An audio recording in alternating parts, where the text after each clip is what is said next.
Hey guys, it's Aaron. So at VidCon I met a guy called Jori and he makes videos, and he recently put out a challenge for loads of creators we met at VidCon to give a piece of creative advice. Now I'm going to break the rules a little bit because I have two tips to give to you today. One is a little more creative and the other is a little more motivation based. So I'm sorry Jori for ruining your challenge already. I promise it's worth it. Deal with it. So my first tip has to do with the creative process, and personally I don't really have one. I tend to just turn on my camera and talk, and that's not always the best way to go about it. I know that, because for bigger projects I'll have to start writing scripts and stuff like that, which, you know, hopefully one day.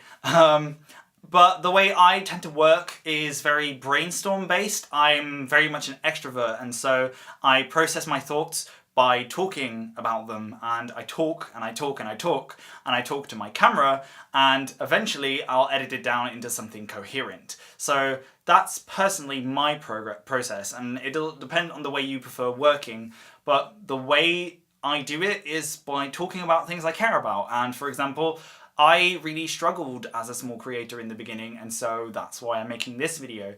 And hopefully it's kind of visible in my videos now that I tend to talk about things that are on my mind or that I care about, especially my mental health recently. Don't mention it, don't mention it. So the most important thing when you are doing something similar to this, something creative, is to make sure that you're doing it because you love doing it. Make sure you're doing what you want to be doing and sharing the stories you want to be sharing. Just make sure that you find a way to express yourself in a way that makes you happy, rather than doing it for the fame and the glory, because it's really not worth it. It's really not worth it. Just keep that in mind. Don't go number crazy, because yes, we all check our sub count regularly, but that doesn't mean it's all that matters. And my second tip is, when you start out especially, it's gonna be hard. It's gonna be hard. You're gonna set up a camera or a webcam or whatever, and you won't have the fanciest equipment, and you won't have a sparkling personality. Not saying that I do, but you're not going to be used to talking to a camera. You're going to feel weird about it. And maybe there'll be someone in the house that you don't necessarily want to hear you filming a video, so you're going to be talking quietly, and it's because it feels a bit weird. It feels a bit dirty. And so it's going to take you practice, and that's what video is. Like, your first few videos are going to be crap. I'm sorry to say it, but it's a creative skill, and that's something that needs to be practiced and worked on. And the more you do it, the better you'll get at it. And if you can post it online and then cringe about it in a month, that's fine, as long as you keep getting feedback and start growing from there. And maybe you're not getting feedback right away, that's fine too. Look at it and see what you did, and see how other people are doing it.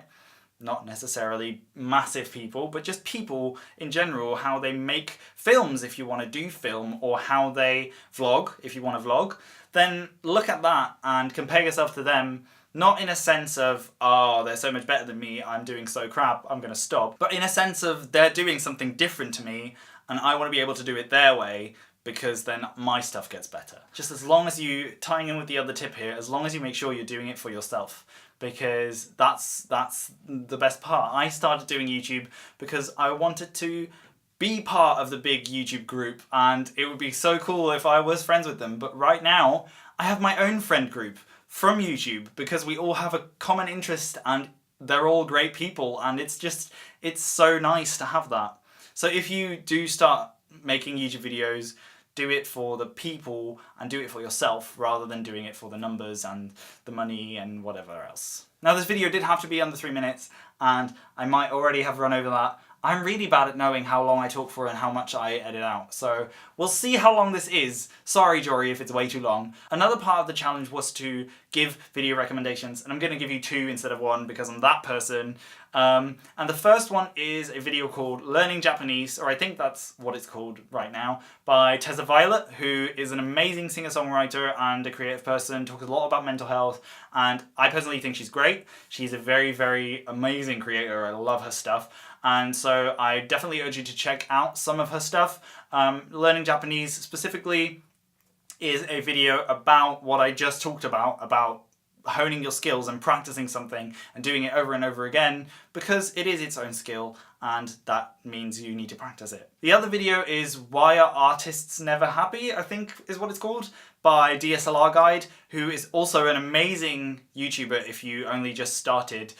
He makes lots of videos about camera equipment and comparisons between different cameras and sound stuff, so definitely worth looking into anyway. But this particular video struck a chord with me because it's about the reason creatives are never happy with the stuff they make, and I very much feel that feeling because I never am happy with the level my content is at. I always want it to be better and be even more than it already is, and I mean, that sounds cocky, but I just want my content to be of a higher level, and I think that's very much a thing we all have, and I think it illustrates very well that at some point you're going to have to be content with what you're putting out there, rather than never putting anything out, because if you never put anything out, you'll have nothing to improve on. So personally, I think it's great to put stuff out there, even if it isn't perfect, just because you are creating something, and tying in with the other video, you are practicing your skill, and next time you can make it better and bigger and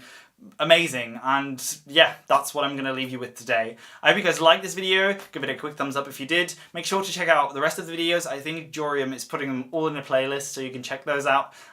There's a button here to subscribe, and there's a button here to watch some other videos of mine if you want to. Thank you so much for watching, and I will see you next time. Bye guys!